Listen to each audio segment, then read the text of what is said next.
बघा मित्रांनो, आज धांडेगाव येथे अतिवृष्टी पावणी पाऊस चालू आहे. सर्वांना नोंद घ्यावी. शेतामध्ये बी खूप पाणी चालू आहे. आज सकाळी 7 वाजल्यापासून पावसाला सुरुवात झालेली आहे. बघा पाऊस.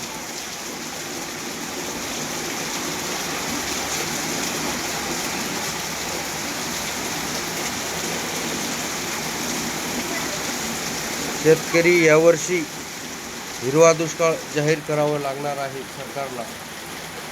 कारण सरकारनं लक्ष नाही दिलं तर शेतकरी आत्महत्या पुन्हा करणार.